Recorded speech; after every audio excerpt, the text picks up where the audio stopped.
Hi, welcome to the video. Today I'm going to cover the first 40 measures off of Sibelius Violin Concerto in D minor. And I do have this tabbed out for you guys, which you can download for free on my Patreon site, and the link is in the description.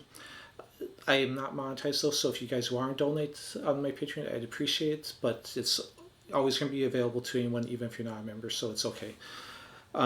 I'm going to go through it and play it first, and then I will break it down more. I'll show you which scales I'm using, fingering choices that you can do, and talk a little bit more about it. So this very first few measures you could leave off if you wanted to. It's actually the orchestra part, but I think it helps build up to when the solo violin part comes in.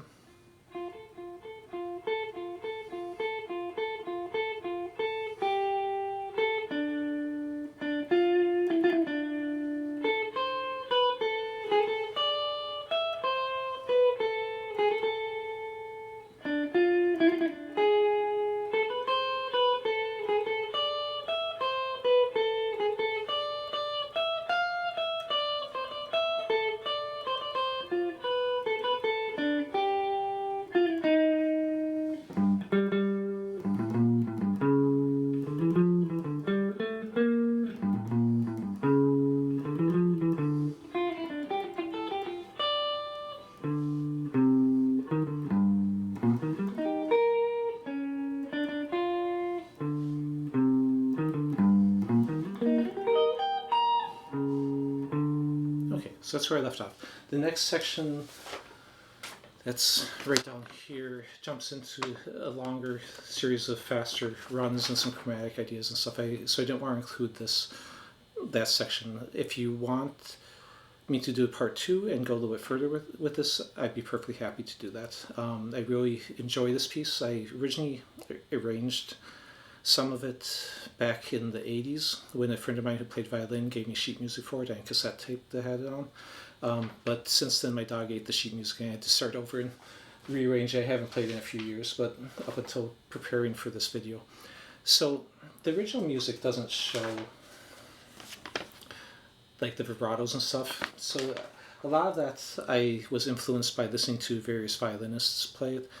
But in the end, this is kind of my own interpretation. I cut some of the sustains that they did a little bit shorter because I don't have orchestra behind me, so I thought they didn't, without the backing, they didn't hold the interest as much. So this is my own interpretation, but if you like it, give it a try. And you can always adjust it to your own preferences too. And I definitely recommend listening to some of the violinists play it. You'll hear different players will interpret it different. Some will be more aggressive, some will be kind of more chill with it, and you'll see some adding accents in places that other people don't, and things like that. But in general, it's the same notes. There's some room for interpretation. Okay, so let's kind of go through it. So this very beginning part, it's actually the orchestra violins playing that, and then when the solo guitar, well, it is solo guitar for this, but the originally solo violin comes in, is right there. Now, some of the fingering choice I did. I originally played this with my pinky, and in the video I used my third finger. Either one works. The reason I switched to my third finger is because there's a bunch of ones using the pinky throughout this, and honestly when I was doing repetitions preparing for this, my pinky was just getting kind of wore out. So the ones that had the two strongest vibratos on for pinky, I switched to my third finger and kept some of the other ones with pinky as the pinky. So it's up to you whether you go or go. You can do it either way. And the next part, this one, I wasn't, normally I'd roll that, which is what I did in the video, but normally most of my vibratos I do are more on the tip of the finger, but it's hard to, on the flat, shake it up and down. So I went with the more violin vibrato side to side. That way I could still roll this and give vibrato on. If you want to do more of a vibrato where on the tip of your finger, you could, instead of rolling, you could use separate fingers there, and then you'd be in a position where you could do vibrato with the tip of your finger. So that's personal choice. I actually went back and forth and tried it. I didn't want to move the same finger though, which a lot of times I might do that type of thing, because with a violin they can really get a continuation of notes because of bowing. They make the notes sustain more, and they can make a really smooth transition between them. So I didn't want the point where even if it was only a fraction of a second, I didn't want the sound to disappear, which with rolling it doesn't really do. So that's why I wanted to keep it rolling, not just lift the finger and move it. So anyways, the next part, so after that, so let's see, it's like that. And then it kind of goes back to this. It adds a little bit of tension there for that, adding that G sharp in it. Now let's go and jump into, actually I'll keep playing through this and I'll start talking about some of the scales that are being used. So after that, it kind of doing the same thing it did before, but a little bit faster the second time through, and then you got an extra one here.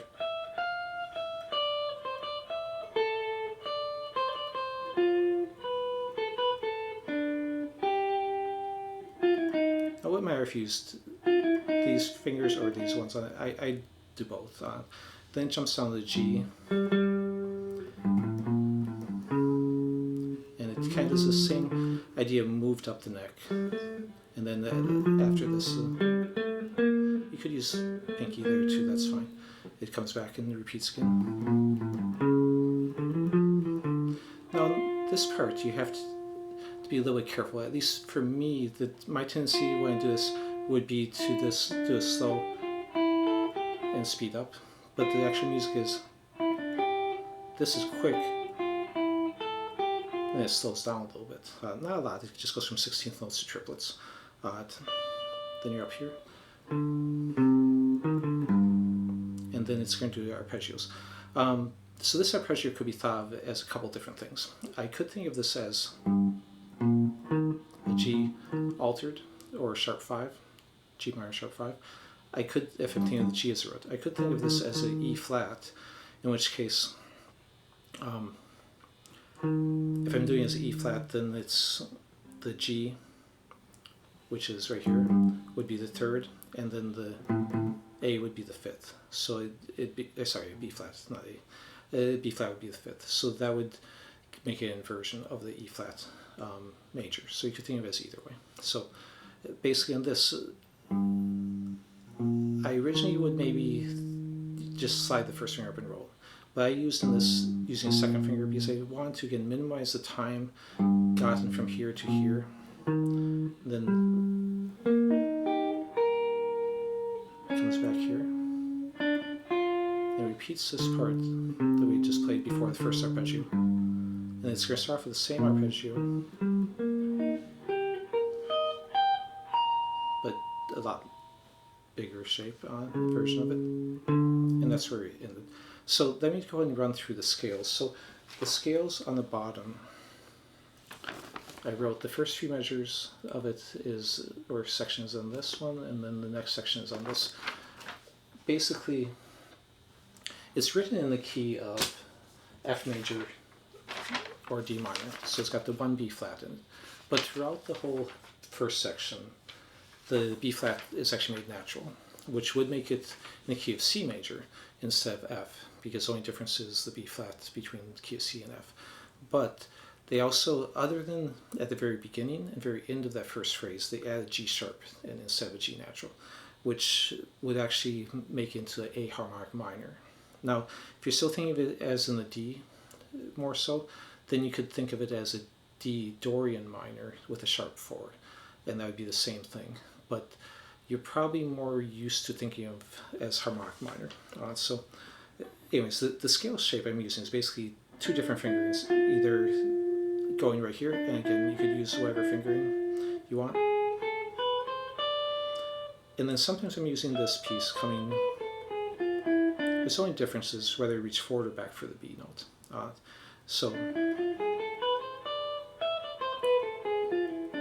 And you could just practice going either way on those. Okay. Now, when it jumps down to after this part, down here, it's actually doing more of a D harmonic minor, because you have this C sharp in it with the D. Or you could think of it as a G Dorian sharp 4. So, and that's the whole section where you're going so it's kind of like, again, D, if you're thinking of the harmonic minor, but it's also, yeah, let's see about that. The next section will change a little bit. So this scale would be like this.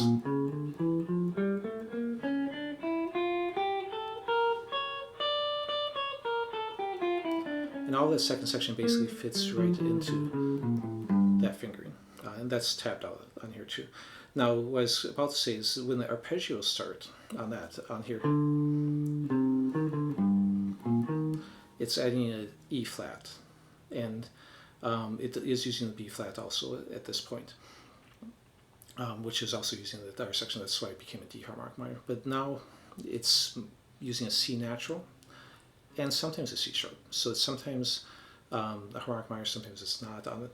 And so you could either think of this as a G minor, natural minor, or a D Phrygian on it. And when it's using the C natural, and then and basically when it's using that is when you're descending from the D to a C, then it's using a C. But when you're ascending from the C to a D, it wants to create that tension that then resolves to D.